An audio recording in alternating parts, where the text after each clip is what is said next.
ਲੋ ਜੀ, ਹੁਣ ਅਸੀਂ ਗੱਲ ਕਰਦੇ ਹਾਂ ਬੀਬੀ ਰਾਜਵਿੰਦਰ ਕੌਰ ਜੀ ਨਾਲ ਤੇ ਉਹਨਾਂ ਕੋਲ ਅਸੀਂ ਜਾਣਕਾਰੀ ਲੈਂਦੇ ਹਾਂ ਕਿ ਹੁਕਮਨਾਮੇ ਦੀ ਸਿੱਖ ਧਰਮ ਵਿੱਚ ਇੰਨੀ ਮਹਾਨਤਾ ਕਿਉਂ ਹੈ। ਬੀਬੀ ਜੀ, ਵਾਹਿਗੁਰੂ ਜੀ ਕਾ ਖਾਲਸਾ, ਵਾਹਿਗੁਰੂ ਜੀ ਕੀ ਫਤਿਹ। ਵੀ ਰਾਜਵਿੰਦਰ ਕੌਰ ਜੀ, ਤੁਸੀਂ ਸਾਨੂੰ ਦੱਸ ਸਕਦੇ ਹੋ ਕਿ ਸਭ ਤੋਂ ਪਹਿਲਾਂ ਗੁਰੂ ਗ੍ਰੰਥ ਸਾਹਿਬ ਮਹਾਰਾਜ ਦੇ ਵਿੱਚੋਂ ਹੁਕਮਨਾਮਾ ਕਿਸ ਤਰ੍ਹਾਂ ਲਿਆ ਜਾਂਦਾ ਹੈ? ਹਾਂਜੀ ਵੀਰ ਜੀ, ਇਹ ਬਹੁਤ ਹੀ ਵਧੀਆ ਸਵਾਲ ਆ, ਕਿਉਂਕਿ ਅਕਸਰ ਹੀ ਸਾਡੇ ਬਹੁਤੇ ਸਿੱਖ ਪਰਿਵਾਰਾਂ ਵਿੱਚ ਇਹ ਪਤਾ ਨਹੀਂ ਆ ਕਿ ਅਸੀਂ ਹੁਕਮਨਾਮਾ ਲੈਣਾ ਕਿਵੇਂ ਆ। ਜਦੋਂ ਵੀ ਅਸੀਂ ਗੁਰੂ ਸਾਹਿਬ ਦੇ ਕੋਲ ਜਾਂਦੇ ਹਾਂ, ਜਾਂ ਤਾਂ ਆਪ ਪ੍ਰਕਾਸ਼ ਕਰਦੇ ਹਾਂ ਜਾਂ ਪਹਿਲਾਂ ਹੀ ਪ੍ਰਕਾਸ਼ ਹੋਇਆ ਹੁੰਦਾ ਹੈ, ਅਤੇ ਅਸੀਂ ਗੁਰੂ ਸਾਹਿਬ ਦੀ ਗੋਦ ਵਿੱਚ ਬੈਠਦੇ ਹਾਂ, ਰੁਮਾਲਾ ਉਤਾਰਦੇ ਹਾਂ, ਅਤੇ ਅਸੀਂ ਦੇਖਦੇ ਹਾਂ ਕਿ ਖੱਬੇ ਪਾਸੇ ਤੋਂ ਕਿਹੜਾ ਸ਼ਬਦ ਸ਼ੁਰੂ ਹੋ ਰਿਹਾ ਹੈ। ਜੇ ਉਹ ਖੱਬੇ ਪਾਸੇ ਵਾਲਾ ਸ਼ਬਦ ਪਿੱਛੋਂ ਜਾ ਕੇ ਸ਼ੁਰੂ ਹੁੰਦਾ ਏ ਤਾਂ ਸਾਨੂੰ ਪੱਤਰਾ ਗੁਰੂ ਸਾਹਿਬ ਦਾ ਭਾਵ ਕਿ ਪੰਨਾ ਜਿਹੜਾ ਵਾ ਉਹਨੂੰ ਪਰਤ ਕੇ ਆਪਾਂ ਸੱਜੇ ਹੱਥ ਲੈ ਕੇ ਜਾਣਾ ਏ ਅਤੇ ਉੱਥੋਂ ਹੀ ਉਹਨੂੰ ਸ਼ਬਦ ਨੂੰ ਅਸੀਂ ਸ਼ੁਰੂ ਕਰਨਾ ਏ। ਸ਼ਬਦ ਜਿਹੜਾ ਵਾ ਉਹ ਰਾਗ ਤੋਂ ਸ਼ੁਰੂ ਹੁੰਦਾ ਏ। ਸ੍ਰੀ ਰਾਗ ਮਹੱਲਾ ਪਹਿਲਾ ਹੋ ਸਕਦਾ ਏ, ਸੋਹੀ ਰਾਗ ਮਹੱਲਾ ਪੰਜਵਾਂ ਹੋ ਸਕਦਾ ਏ। ਸੋ ਅਸੀਂ ਇਹ ਧਿਆਨ ਰੱਖਣਾ ਏ ਕਿ ਅਸੀਂ ਹੁਕਮਨਾਮਾ ਜਿਹੜਾ ਵਾ ਸੱਜੇ ਪਾਸਿਓਂ ਸ਼ੁਰੂ ਕਰਕੇ ਖੱਬੇ ਉੱਪਰ ਖ਼ਤਮ ਕਰਨਾ ਏ। ਜੇਕਰ ਇਹ ਸ਼ਬਦ ਸਾਡਾ ਖੱਬੇ ਪਾਸਿਓਂ ਉੱਪਰੋਂ ਹੀ ਸ਼ੁਰੂ ਹੁੰਦਾ ਹੈ ਤਾਂ ਅਸੀਂ ਉੱਥੋਂ ਹੀ ਸ਼ੁਰੂ ਕਰਨਾ ਹੈ। ਅਤੇ ਸਮਾਪਤੀ ਦੀ ਰੀਤ ਇਹ ਹੈਗੀ ਹੈ ਕਿ ਨਾਨਕ ਛਾਪ 'ਤੇ ਆਣ ਕੇ ਜੋ ਲਾਈਨ ਦੇ ਵਿੱਚ ਨਾਨਕ ਛਾਪ ਆ ਜਾਂਦੀ ਆ, ਉੱਥੇ ਆਣ ਕੇ ਹੀ ਸਮਾਪਤੀ ਕਰਨੀ ਹੁੰਦੀ ਆ। ਠੀਕ ਹੈ ਜੀ। ਅਤੇ ਤੁਸੀਂ ਸਾਨੂੰ ਦੱਸ ਸਕਦੇ ਹੋ ਕਿ ਗੁਰੂ ਗ੍ਰੰਥ ਸਾਹਿਬ ਮਹਾਰਾਜ ਵਿੱਚ ਹੁਕਮਨਾਮੇ ਵਿੱਚ ਕੇਂਦਰੀ ਭਾਵ ਕੀ ਹੁੰਦਾ ਹੈ? ਸਾਡੇ ਹੁਕਮਨਾਮੇ ਵਾਲਾ ਜਿਹੜਾ ਸ਼ਬਦ ਹੁੰਦਾ ਏ ਉਹਦੇ ਵਿੱਚ ਗੁਰੂ ਸਾਹਿਬ ਨੇ ਦੱਸਿਆ ਏ ਕਿ ਰਹਾਓ ਵਾਲਾ ਸ਼ਬਦ ਹੀ ਕੇਂਦਰੀ ਭਾਵ ਹੁੰਦਾ ਏ। ਜਿਹੜੀ ਗੱਲ ਗੁਰੂ ਸਾਹਿਬ ਨੇ ਰਹਾਓ ਵਾਲੀ ਲਾਈਨ 'ਚ ਦੱਸੀ ਹੁੰਦੀ ਆ, ਉਸ 'ਤੇ ਹੀ ਸਾਰਾ ਸ਼ਬਦ ਘੁੰਮਦਾ ਏ। ਠੀਕ ਹੈ ਜੀ। ਅਤੇ ਭੈਣ ਜੀ, ਤੁਹਾਡੇ ਕੋਲ ਅਸੀਂ ਇਹ ਵੀ ਜਾਣਨਾ ਚਾਹਾਂਗੇ ਕਿ ਹੁਕਮਨਾਮੇ ਨੂੰ ਇੱਕ ਸਿੱਖ ਆਪਣੇ ਜੀਵਨ ਵਿੱਚ ਕਿੱਦਾਂ ਅਪਣਾ ਸਕਦਾ ਹੈ? ਅਸੀਂ ਹੁਕਮਨਾਮੇ ਨੂੰ ਜੀਵਨ ਵਿੱਚ ਅਪਣਾਉਣ ਦੇ ਲਈ ਸਾਨੂੰ ਹੁਕਮਨਾਮੇ ਵਾਲੇ ਦੇ ਸ਼ਬਦ ਨੂੰ ਚੰਗੀ ਤਰ੍ਹਾਂ ਧਿਆਨ ਨਾਲ ਸੁਣਨਾ ਚਾਹੀਦਾ ਹੈ, ਪੜ੍ਹਨਾ ਚਾਹੀਦਾ ਹੈ। ਗੁਰੂ ਸਾਹਿਬ ਨੇ ਕੀ ਵਿੱਚ ਦੱਸਿਆ ਹੈ ਉਹਨੂੰ ਵਿਚਾਰਨਾ ਚਾਹੀਦਾ ਹੈ, ਵਿਚਾਰ ਕਰਕੇ ਆਪਣੇ ਜੀਵਨ ਵਿੱਚ ਧਾਰਨਾ ਚਾਹੀਦਾ ਹੈ। ਉਹਦੇ ਅਨੁਸਾਰ ਜੀਵਨ ਜਿਹੜਾ ਵਾ ਜਿਉਣ ਦਾ ਯਤਨ ਕਰਨਾ ਚਾਹੀਦਾ ਹੈ। ਠੀਕ ਹੈ। ਜਿਵੇਂ ਕਿ ਅਸੀਂ ਜਾਣਦੇ ਹਾਂ ਕਿ ਸਿੱਖ ਧਰਮ ਵਿੱਚ ਹੁਕਮਨਾਮੇ ਦੀ ਬਹੁਤ ਹੀ ਮਹੱਤਤਾ ਹੈ, ਅਤੇ ਇੱਧਰ ਹੀ ਅੱਜ ਪਹੁੰਚੇ ਹਾਂ Khalsa college senior secondary school ਵਿੱਚ, ਜਿੱਥੇ ਹੀ ਗੱਲ ਕਰਨ ਜਾ ਰਹੇ ਹਾਂ ਡਾਕਟਰ ਇੰਦਰਜੀਤ ਸਿੰਘ ਗੋਗਵਾਨੀ, ਜੋ ਕਿ ਸਿੱਖ ਧਰਮ ਦੇ ਮਹਾਨ ਵਿਦਵਾਨ ਹਨ ਅਤੇ Khalsa college senior secondary school ਦੇ ਪ੍ਰਿੰਸੀਪਲ ਵੀ ਹਨ।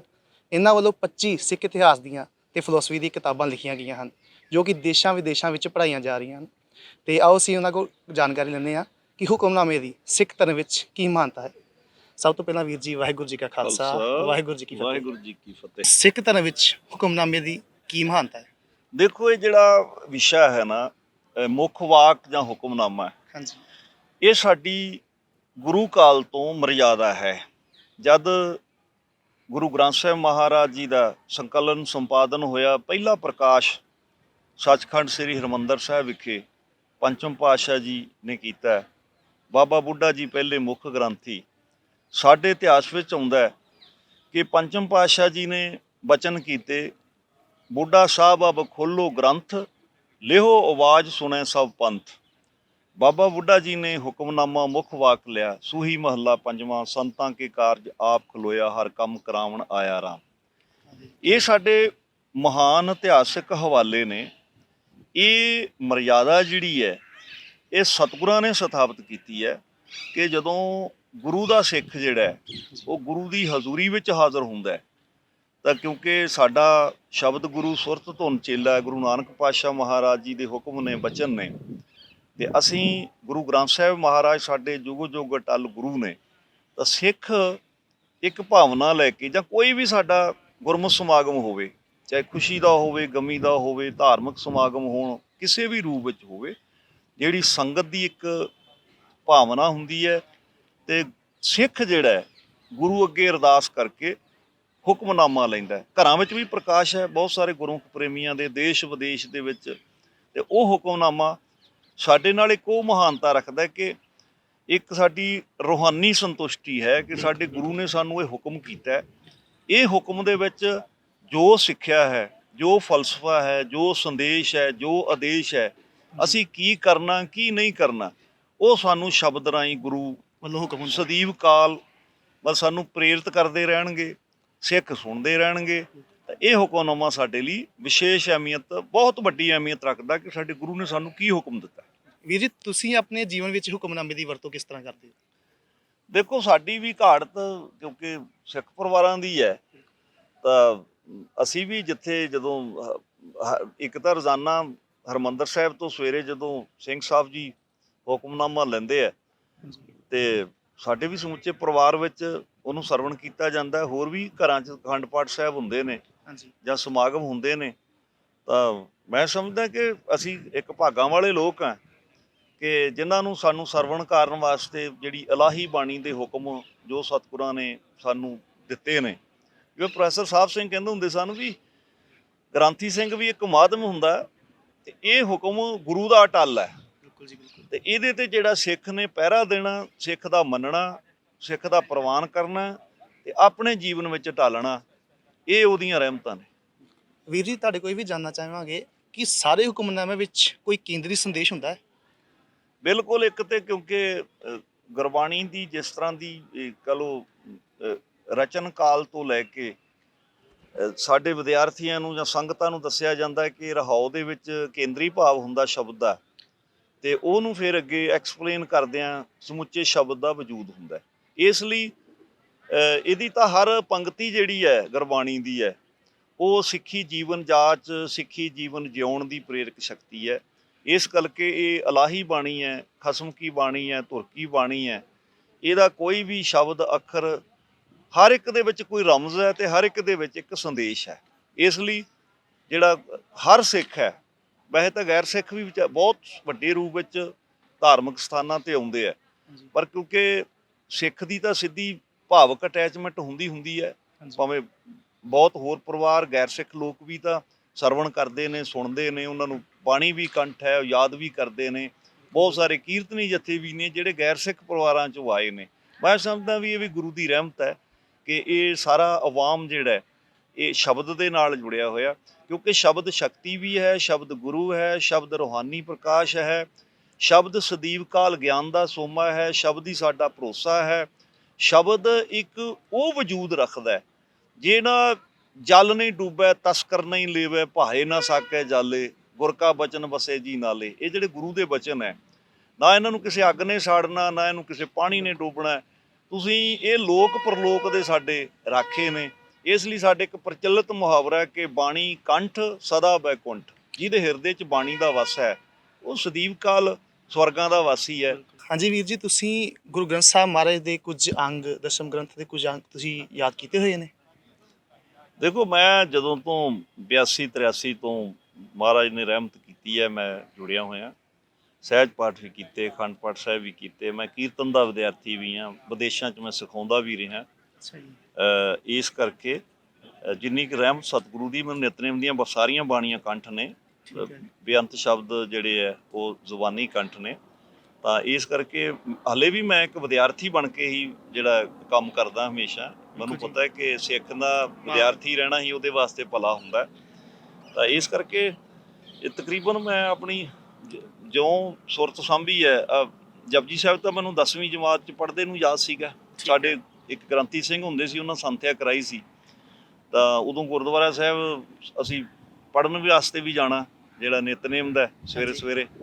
ਤਾਂ ਬਾਣੀ ਕੁਦਰਤੀ ਮੈਂ ਕਹਿੰਦਾ ਉਹਨਾਂ ਵਿਦਿਆਰਥੀਆਂ ਨੂੰ ਵੀ ਕਿ ਬਾਣੀ ਇੱਕ ਇਹੋ ਜਿਹੀ ਸ਼ਕਤੀ ਹੈ ਕਿ ਤੁਸੀਂ ਆਪਦਾ ਅਭਿਆਸ ਕਰੋ, ਰੋਜ਼ਾਨਾ ਪੜ੍ਹੋ, ਆਪਣੇ ਆਪ ਕੰਠ ਹੋ ਜਾਏਗੀ। ਬਿਲਕੁਲ, ਬਹੁਤ ਵਧੀਆ। ਹਾਂ। ਤੇ ਵੀਰ ਜੀ, ਜਿਵੇਂ ਤੁਸੀਂ ਗੱਲ ਕੀਤੀ ਸੀ ਅਧਿਆਤਮਿਕ ਤੌਰ ਤੇ ਬੰਦਾ ਬਲਵਾਨ ਹੁੰਦਾ ਹੈ ਗੁਰਬਾਣੀ ਪੜ੍ਹਨ ਨਾਲ, ਗੁਰੂ ਗ੍ਰੰਥ ਸਾਹਿਬ ਦਾ ਮਹਾਰਾਜ ਦਾ ਹੁਕਮਨਾਮਾ ਸੁਣਨਾ। ਤੇ ਹੁਕਮਨਾਮਾ ਸੁਣਨਾ, ਜਿਵੇਂ ਕਈ ਤੌਰ ਤੇ ਬੰਦੇ ਮਾਨਸਿਕ ਤੌਰ ਤੇ ਵੀ ਪਰੇਸ਼ਾਨ ਹੁੰਦੇ ਨੇ, ਕਈ ਵਾਰੀ ਮੁਸ਼ਕਲਾਂ ਆਉਂਦੀਆਂ ਨੇ। ਤਾਂ ਗੁਰੂ ਗ੍ਰੰਥ ਸਾਹਿਬ ਵਿੱਚ ਹੁਕਮਨਾਮਾ ਜਦੋਂ ਸੁਣਦੇ ਨੇ, ਉਹਨਾਂ ਦਾ ਮਾਨਸਿਕ ਤਣਾਅ ਕਹਿੰਦੇ ਦੂਰ ਹੁੰਦਾ। ਤਾਂ ਤੁਸੀਂ ਦੱਸ ਸਕਦੇ ਹੋ ਕਿਸ ਤਰ੍ਹਾਂ ਇਹ ਅਸਰ ਕਰਦਾ ਹੈ ਇੱਕ ਮਨੁੱਖ ਦੇ ਜੀਵਨ ਤੇ? ਦੇਖੋ ਜਿਹੜੀ ਅੱਜ ਦੀ ਖੋਜ ਹੈ ਨਾ ਇਸ ਸਦੀ ਦੀ, ਉਹ ਇਹ ਮੰਨਦੀ ਹੈ ਕਿ ਸੰਸਾਰ ਭਰ ਵਿੱਚ ਸਭ ਤੋਂ ਵੱਧ ਗਿਣਤੀ ਮਾਨਸਿਕ ਰੋਗੀਆਂ ਦੀ ਹੈ। ਹੁਣ ਸੰਗਤ ਦਾ ਸਵਾਲ ਹੈ ਕਿ ਮਨ ਕੀ ਹੈ? ਮਨ ਸਾਡੇ ਫੁਰਨੇ ਨੇ, ਸਾਡੇ ਵਿਚਾਰ ਨੇ। ਤਨ ਸਾਡਾ ਸਥੂਲ ਹੈ, ਮਨ ਸੂਖਸ਼ਮ ਹੈ। ਇਸ ਲਈ ਗੁਰੂ ਨਾਨਕ ਪਾਤਸ਼ਾਹ ਜਪਜੀ ਸਾਹਿਬ ਵਿੱਚ ਇੱਕ ਸੰਕੇਤ ਦਿੰਦੇ ਨੇ ਕਿ ਮਨ ਜੀਤੈ ਜਗ ਜੀਤ। ਆਪਣੇ ਮਨ ਨੂੰ, ਆਪਣੇ ਫੁਰਨਿਆਂ ਨੂੰ ਜਿੱਤੋਗੇ ਤਾਂ ਜੱਗ ਨੂੰ ਜਿੱਤੋਗੇ। ਹੁਣ ਫੁਰਨੇ ਜਿਹੜੇ ਹੈ ਜਾਂ ਵਿਚਾਰ ਸ਼ਕਤੀ ਹੈ, ਇਹ ਤੁਹਾਡੀ ਸੰਗਤ 'ਚੋਂ ਮਿਲਦੀ ਹੈ। ਤੁਸੀਂ ਜਿਹੋ ਜਿਹਾ ਪੜ੍ਹਦੇ ਹੋ, ਜਿਹੋ ਜੀ ਸੰਗਤ ਕਰਦੇ ਹੋ, ਜਿਹੋ ਜੀ ਪੂਜਾ ਕਰਦੇ ਹੋ, ਹਨਾ, ਤੁਹਾਡਾ ਧਰਮ ਗ੍ਰੰਥ ਤੁਹਾਨੂੰ ਕੀ ਸਿੱਖਿਆ ਦਿੰਦਾ ਹੈ। ਤਾਂ ਇਸ ਤਰ੍ਹਾਂ ਦੇ ਬਹੁਤ ਸਾਰੇ ਸਵਾਲ ਜਵਾਬ ਜਿਹੜੇ ਹੈ ਉਹ ਗੁਰੂ ਗ੍ਰੰਥ ਸਾਹਿਬ ਮਹਾਰਾਜ ਜੀ ਦੀ ਬਾਣੀ ਵਿੱਚ ਹੈ। ਜਿਵੇਂ ਸਤਿਗੁਰਾਂ ਨੇ ਬਾਣੀ 'ਚ ਇੱਕ ਸਵਾਲ ਕੀਤਾ, ਚਿੰਤਤ ਹੀ ਦੀਸੈ ਸਭ ਕੋਏ। ਸਾਰੀ ਦੁਨੀਆ ਹੀ ਚਿੰਤਾਗ੍ਰਸਤ ਲੱਗਦੀ ਹੈ। ਨਾਲ ਹੀ ਉੱਤਰ ਹੈ, ਚੇਤਹਿ ਏਕ ਤਹੀ ਸੁਖ ਹੋਏ। ਜੇ ਉਸ ਇੱਕ ਨੂੰ ਚਿੰਤਨ ਵਿੱਚ ਲਿਆਉਂਗੇ, ਸਿਮਰਨ ਵਿੱਚ ਲਿਆਉਂਗੇ, ਸੁੱਖ ਹੋਏਗਾ।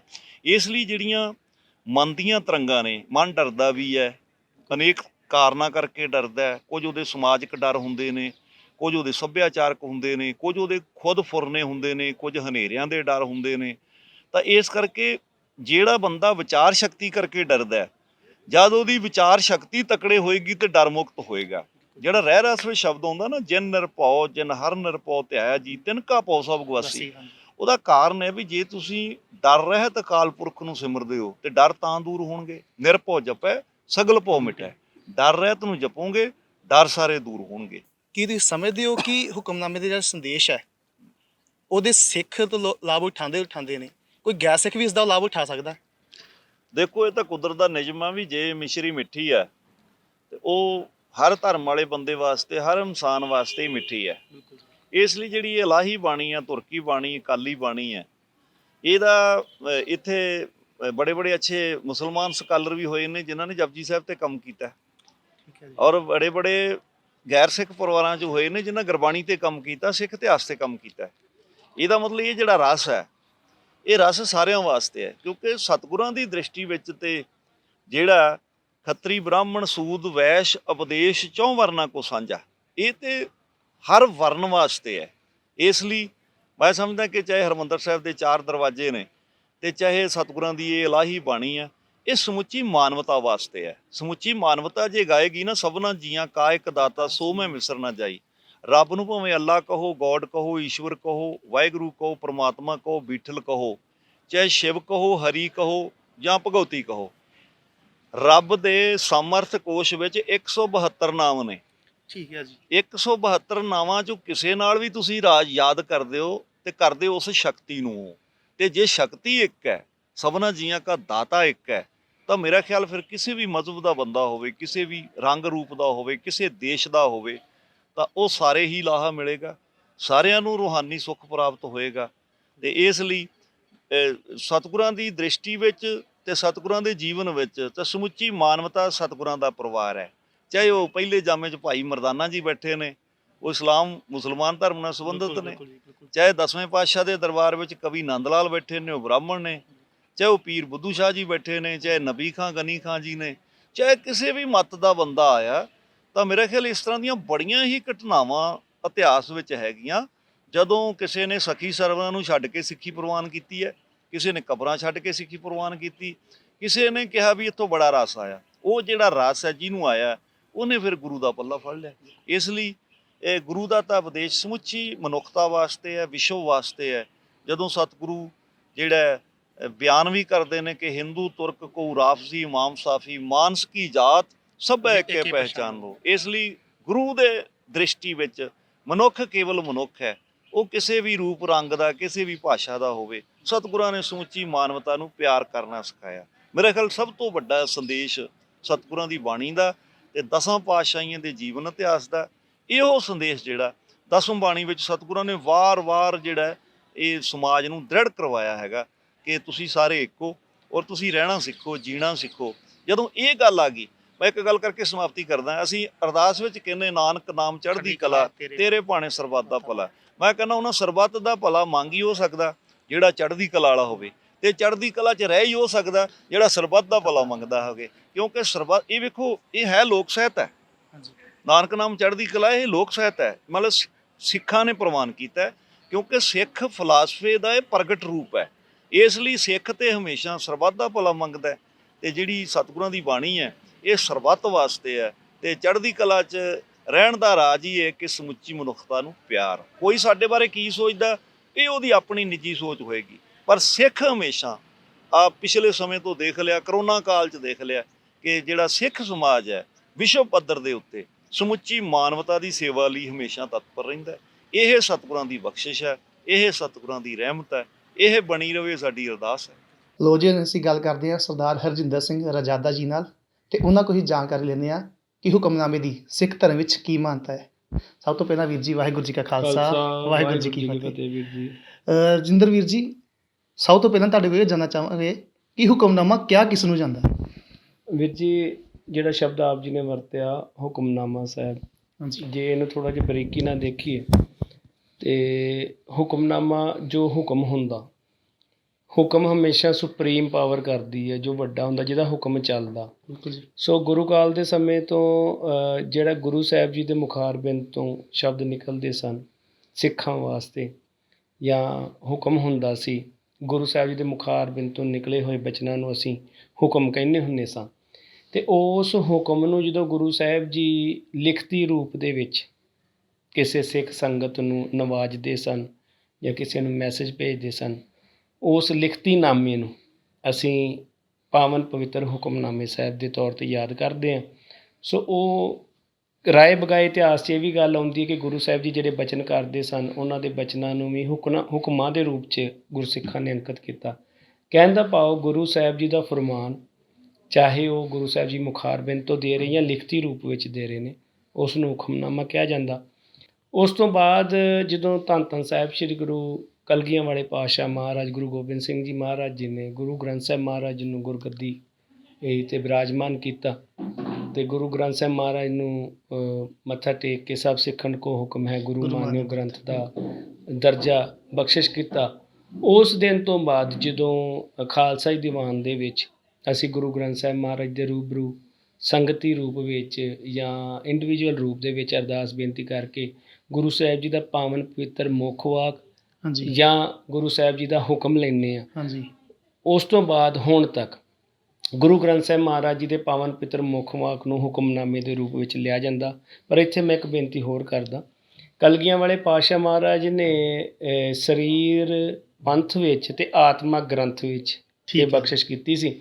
ਹੁਕਮਨਾਮਾ ਬੇਸ਼ੱਕ ਗੁਰੂ ਗ੍ਰੰਥ ਸਾਹਿਬ ਮਹਾਰਾਜ ਜੀ ਦਾ ਮੁੱਖ ਵਾਕ ਨੂੰ ਅਸੀਂ ਹੁਕਮਨਾਮੇ ਦੇ ਰੂਪ 'ਚ ਲੈਂਦੇ ਹਾਂ। ਇਸ ਕਰਕੇ ਕਈ ਵਾਰ ਆਪ ਜੀ ਨੇ ਦੇਖਿਆ ਹੋਗਾ ਸ਼੍ਰੀ ਦਰਬਾਰ ਸਾਹਿਬ ਜਾਂ ਹੋਰ ਪਾਵਨ ਗੁਰੂ ਧਾਮਾਂ ਦੇ ਉੱਥੇ ਲਿਖਿਆ ਹੁੰਦਾ ਅੱਜ ਦਾ ਪਵਿੱਤਰ ਹੁਕਮਨਾਮਾ ਸਾਹਿਬ। ਹਾਂ, ਸੋ ਨਾਲ ਦੇ ਨਾਲ ਗੁਰੂ ਸਾਹਿਬ ਜੀ ਨੇ ਜਿਹੜੀ ਪੰਥ ਦੀ ਮਰਿਆਦਾ ਚਾਲੂ ਕੀਤੀ, ਉਹਦੇ ਵਿੱਚ ਜਦੋਂ ਪੰਥ ਰੂਪੀ ਗੁਰੂ, ਇੱਕ ਤਾਂ ਗ੍ਰੰਥ ਰੂਪੀ ਗੁਰੂ, ਇੱਕ ਪੰਥ ਰੂਪੀ ਗੁਰੂ, ਜਿਹੜਾ ਗੁਰੂ ਸਾਹਿਬ ਜੀ ਨੇ ਪੰਥ ਅਤੇ ਗ੍ਰੰਥ ਨੂੰ ਗੁਰ ਦੀ ਜਿਹੜੀ ਮਾਨਤਾ ਬਖਸ਼ਿਸ਼ ਕੀਤੀ ਸੀ।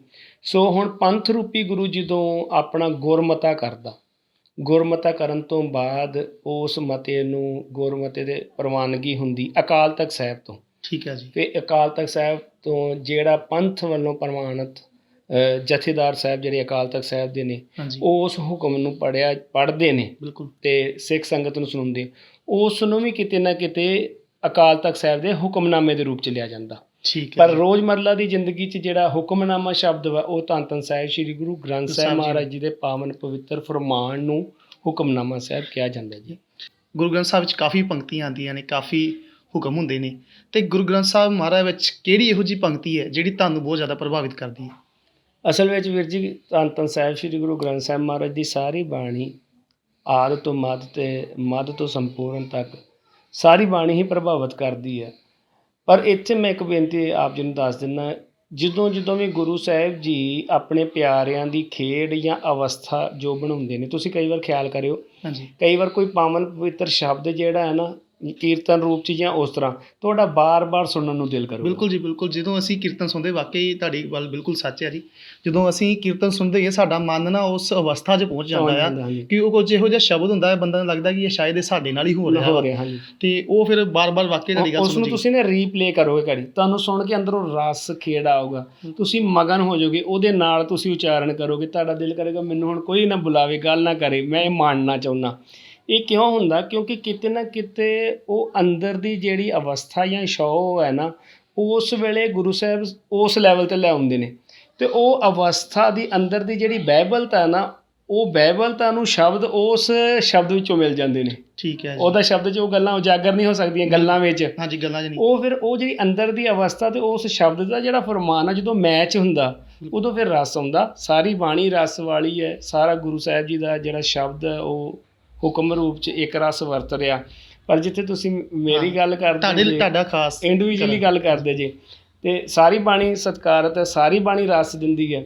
ਪਰ ਜਦੋਂ ਕੋਈ ਐਸੀ ਖੇਡ ਬਣਦੀ, ਗੁਰੂ ਸਾਹਿਬ ਕਿਰਪਾ ਕਰਦੇ ਨੇ ਜਿਹੜੀਆਂ ਸ਼ਬਦਾਂ 'ਚ ਬਿਆਨ ਨਹੀਂ ਹੁੰਦਾ, ਫਿਰ ਉੱਥੋਂ ਸ਼ਬਦ ਮੂੰਹ 'ਚੋਂ ਨਿਕਲਦਾ ਵਾਹ ਗੁਰੂ। ਕਿਆ ਸੋ ਉੱਥੇ ਫਿਰ ਜਦੋਂ ਅੰਦਰ ਦੀ ਖੇਡ ਕੋਈ ਗੁਰੂ ਸਾਹਿਬ ਬਖਸ਼ਿਸ਼ ਕਰਕੇ ਉਜਾਗਰ ਤੁਹਾਨੂੰ ਮਾਣਨ ਦੇ ਰੂਪ 'ਚ ਲਿਆਉਂਦੇ, ਉੱਥੇ ਤੁਸੀਂ ਬੋਲਾਂ ਤੋਂ ਸ਼ਬਦਾਂ ਤੋਂ ਪਰੇ ਹੋ ਜਾਂਦੇ ਜੀ। ਉੱਥੇ ਫਿਰ ਇੱਕ ਹੀ ਗੱਲ ਹੁੰਦੀ ਕਿ ਵਾਹ ਗੁਰੂ ਸ਼ਬਦਾਂ ਤੋਂ ਰਹਿਤ ਤੇ ਗੁਰੂ ਮਹਾਰਾਜ ਜੀ ਤੁਹਾਡੀ ਕਿਰਪਾ ਸਦਕਾ ਇਹ ਖੇਡ ਬਣੀ ਹੈ। ਸੋ ਵਾਹਿਗੁਰੂ ਸ਼ਬਦ ਜਿਹੜਾ ਸਾਰੀ ਬਾਣੀ ਦਾ ਤੱਤ ਸਾਰ ਨਿਚੋੜ ਜਿਹੜਾ ਇਸ ਸ਼ਬਦ 'ਚ ਗੁਰੂ ਸਾਹਿਬ ਲੈ ਆਉਂਦੇ ਨੇ। ਹਾਂਜੀ ਵੀਰ ਜੀ, ਜਿਵੇਂ ਤੁਸੀਂ ਕੀਰਤਨ ਦੀ ਗੱਲ ਕੀਤੀ ਹੈ ਵਿੱਚ, ਤੇ ਕੀਰਤਨ ਬਾਰੇ ਤੁਹਾਡੇ ਕੋਲ ਜਾਣਨਾ ਚਾਹਾਂਗੇ, ਕੀਰਤਨ ਗਾਉਣਾ ਤੇ ਸੁਣਨਾ ਸਿੱਖ ਲਈ ਕਿਉਂ ਜ਼ਰੂਰੀ ਹੈ?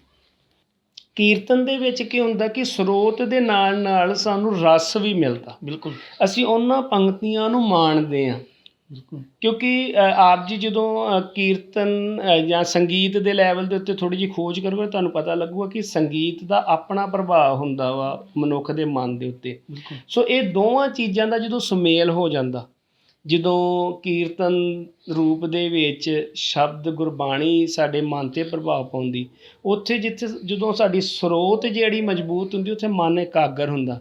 ਜਦੋਂ ਮਨ ਇਕਾਗਰ ਹੁੰਦਾ, ਉਦੋਂ ਸਾਨੂੰ ਮਾਨਸਿਕ ਰੂਪ 'ਤੇ ਵੀ ਮਹਾਰਾਜ ਠੰਡ ਵਰਤਾਉਂਦੇ ਨੇ ਅਤੇ ਅਵਸਥਾ ਜਿਹੜੀ ਉਚੇਰੀ ਲੈ ਜਾਂਦੇ ਨੇ।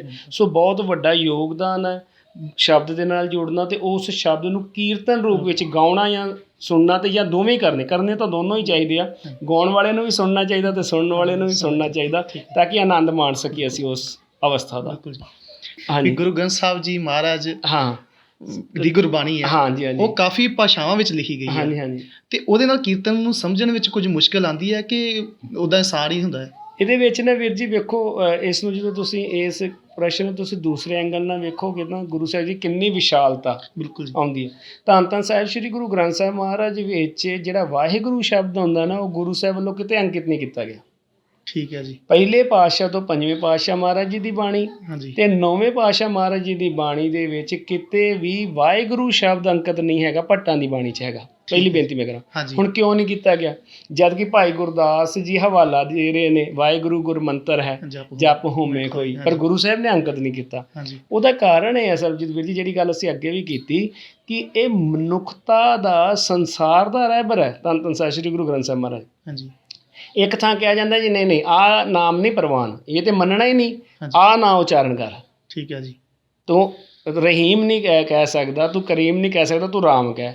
ਉਹ ਕਹਿੰਦੇ ਨਹੀਂ, ਤੂੰ ਰਾਮ ਨਹੀਂ ਕਹਿ ਸਕਦਾ, ਤੂੰ ਅੱਲਾ ਕਹਿ। ਠੀਕ ਹੈ ਜੀ। ਹੈ ਨਾ, ਇਹੀ। ਪਰ ਗੁਰੂ ਸਾਹਿਬ ਜੀ ਕਹਿੰਦੇ ਨਹੀਂ, ਬਲਿਹਾਰੀ ਜਾਊਂ ਜੇਤੇ ਤੇਰੇ ਨਾਮ, ਕਿ ਜਿੰਨੇ ਵੀ ਤੇਰੇ ਨਾਂ ਨੇ, ਆਵਲ ਅੱਲਾ ਨੂਰ ਉਪਾਇਆ ਨਾ, ਹਾਂ, ਜਿੰਨੇ ਵੀ ਤੇਰੇ ਨਾਮ ਮੈਂ ਬਲਿਹਾਰ ਹਾਂ। ਸੋ ਜਿੱਥੇ ਗੁਰੂ ਸਾਹਿਬ ਜੀ ਨੇ ਸਾਰੇ ਨਾਵਾਂ ਨੂੰ ਮਾਨਤਾ ਦਿੱਤੀ, ਜੇ ਉਹ ਖੁਦ ਵਾਹਿਗੁਰੂ ਨਾਮ ਅੰਕਿਤ ਕਰ ਦਿੰਦੇ, ਹਾਂਜੀ, ਫਿਰ ਸਾਨੂੰ ਹੋਣਾ ਕਿ ਨਹੀਂ ਬਾਕੀ ਨਾਮ ਛੋਟੇ ਨੇ ਤੇ ਗੁਰੂ ਸਾਹਿਬ ਨੇ ਇਹ ਨਾਮ ਦਿੱਤਾ, ਇਹ ਨਾਮ ਵੱਡਾ ਵਾ। ਠੀਕ ਹੈ। ਗੁਰੂ ਸਾਹਿਬ ਜੀ ਕਹਿੰਦੇ ਨਹੀਂ, ਤੂੰ ਰਾਮ ਕਹਿ, ਤੂੰ ਰਹੀਮ ਕਹਿ, ਤੂੰ ਅੱਲਾ ਕਹਿ, ਤੂੰ ਕਰੀਮ ਕਹਿ, ਤੂੰ ਜੋ ਮਰਜ਼ੀ ਕਹਿ, ਬਸ ਤੂੰ ਉਹਦਾ ਨਾਮ ਜਪ ਤੇ ਉਸ ਸੁਰਤ ਦੀ ਚੜ੍ਹਾਈ 'ਚ ਉੱਥੇ ਤੱਕ ਪਹੁੰਚ, ਉਹਦੇ ਚਰਨਾਂ ਨਾਲ ਜੁੜ। ਸੋ ਇਹਦੇ ਵਿੱਚ ਤੁਸੀਂ ਇਹ ਵੇਖੋ, ਪੁਰਾਣੇ ਗ੍ਰੰਥਾਂ ਦੇ ਵਿੱਚ ਇਹ ਹੁੰਦਾ ਸੀ ਜੀ, ਨਹੀਂ ਜੀ ਆਹ ਸੰਸਕ੍ਰਿਤ ਤੋਂ ਇਲਾਵਾ ਦੂਜੀ ਬਾਣੀ ਜਿਹੜੀ ਸਾਨੂੰ ਪ੍ਰਵਾਨ ਨਹੀਂ, ਉੱਥੇ ਗੱਲ ਹੁੰਦੀ ਸੀ ਜੀ ਫਲਾਣੀ ਭਾਸ਼ਾਵਾਂ ਤੋਂ ਬਗੈਰ ਸਾਨੂੰ ਆ ਪ੍ਰਵਾਨ ਨਹੀਂ। ਪਰ ਗੁਰੂ ਸਾਹਿਬ ਜੀ ਕਹਿੰਦੇ ਜਿੱਥੇ ਮੈਨੂੰ ਤੇਰੇ ਸਾਰੇ ਨਾਂ ਪ੍ਰਵਾਨ ਨੇ, ਉੱਥੇ ਸਾਰੀਆਂ ਭਾਸ਼ਾਵਾਂ ਪ੍ਰਵਾਨ ਨੇ। ਬਹੁਤ ਵਧੀਆ ਜੀ। ਇੱਕ ਗੁਲਦਸਤਾ ਬਣਾਤਾ। ਅਖੀਰ ਤੇ ਤੁਹਾਡੇ ਕੋਲ ਹੀ ਸਵਾਲ ਕਰਨਾ ਚਾਹਾਂਗੇ ਕਿ ਤੁਸੀਂ ਗੁਰੂ ਗ੍ਰੰਥ ਸਾਹਿਬ ਮਹਾਰਾਜ ਦੇ ਕੁਝ ਅੰਗ ਯਾਦ ਕੀਤੇ ਹੋਏ ਨੇ? ਵੀਰ ਜੀ, ਇਹ ਫਰਮਾਨ ਵੀ ਹੈ ਗੁਰਸਿੱਖਾਂ ਦਾ, ਗੁਰੂ ਸਾਹਿਬ ਜੀ ਦਾ ਵੀ, ਅਤੇ ਉਸ ਤਰ੍ਹਾਂ ਵੀ ਜਦੋਂ ਅਸੀਂ ਗੱਲ ਕਰਦੇ ਹਾਂ ਤਾਂ ਉਹਦੇ 'ਚ ਇਹ ਗੱਲ ਆਉਂਦੀ ਆ। ਇੱਕ ਮੈਨੂੰ ਗੱਲ ਚੇਤੇ ਆ ਗਈ, ਆਪ ਜੀ ਨੂੰ ਵੀ ਯਾਦ ਹੋਊਗਾ, ਪੈਸਾ ਗੰਠ ਤੇ ਬਾਣੀ ਕੰਠ। ਬਾਣੀ ਉਹੀ ਹੈ ਜਿਹੜੀ ਤੁਸੀਂ ਕੰਠ ਕਰ ਲੈਂਦੇ। ਹਰ ਸਿੱਖ ਦਾ ਫਰਜ਼ ਹੈ, ਇਹ ਕੇਵਲ ਮੇਰਾ ਜਾਂ ਤੁਹਾਡਾ ਪ੍ਰਸ਼ਨ ਨਹੀਂ, ਇਹ ਹਰ ਸਿੱਖ ਦਾ ਫਰਜ਼ ਹੈ ਕਿ ਕੁਛ ਨਾ ਕੁਛ, ਜਿਉਂ ਵੀ ਗੁਰੂ ਸਾਹਿਬ ਕਿਰਪਾ ਕਰਨ, ਥੋੜ੍ਹਾ ਥੋੜ੍ਹਾ ਜਿਹੜਾ ਵਾ ਸਾਨੂੰ ਗੁਰਬਾਣੀ ਦਾ ਪਾਠ, ਗੁਰਬਾਣੀ ਦੇ ਸ਼ਬਦ ਜਿਹੜੇ ਉਹ ਕੰਠ ਕਰਨੇ ਚਾਹੀਦੇ ਨੇ। ਕੰਠ ਕਰਦਿਆਂ ਹੀ ਉਹ ਰਸ, ਕਿਉਂਕਿ ਕੱਲ੍ਹ ਨੂੰ ਸਰੀਰ ਨੇ ਹੌਲੀ ਹੌਲੀ ਬਿਨਸਣਾ, ਸਾਡੀ ਅੱਖਾਂ ਦੀ ਰੋਸ਼ਨੀ ਵੀ ਘਟਣੀ ਆ, ਸਾਡੇ ਹੱਥ ਪੈਰ ਵੀ ਕੰਬਣੇ ਨੇ।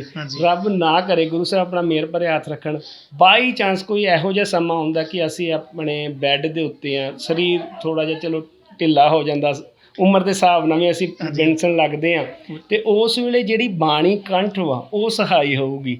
ਇਸ ਕਰਕੇ ਜ਼ਰੂਰ ਮੈਂ ਵਿਤ ਮੀ ਮੈਨੂੰ ਵੀ ਤੇ ਸਾਨੂੰ ਸਾਰਿਆਂ ਨੂੰ ਬਾਣੀ ਕੰਠ ਕਰਨੀ ਚਾਹੀਦੀ। ਮੈਂ ਵੀ ਕੋਸ਼ਿਸ਼ ਗੁਰੂ ਸਾਹਿਬ ਦੀ ਕਿਰਪਾ ਸਦਕਾ ਕਰਦਾ ਵਾਂ, ਸਾਰਿਆਂ ਨੂੰ ਕਰਨੀ ਚਾਹੀਦੀ ਆ। ਤੇ ਮੈਂ ਇੱਥੇ ਇਹ ਵੀ ਬੇਨਤੀ ਕਰਾਂਗਾ, ਜਿਹੜੇ ਮੇਰੇ ਵੀਰ ਕੀਰਤਨ ਕਰਦੇ ਨੇ, ਬੜੇ ਵੱਡੇ ਵੱਡੇ ਕੀਰਤਨੀਏ ਨੇ ਜੋ ਬਹੁਤ ਮਹਾਰਾਜ ਦੀ ਕਿਰਪਾ ਨਾਲ ਚੜ੍ਹਦੀ ਕਲਾ ਵਿੱਚ ਕੀਰਤਨ ਕਰਦੇ ਨੇ, ਤੇ ਉਹ ਉਹੀ ਸ਼ਬਦ ਅਲਾਪਦੇ ਨੇ, ਕੀਰਤਨ ਕਰਦੇ ਜਿਹੜਾ ਉਹਨਾਂ ਨੂੰ ਕੰਠ ਹੁੰਦਾ।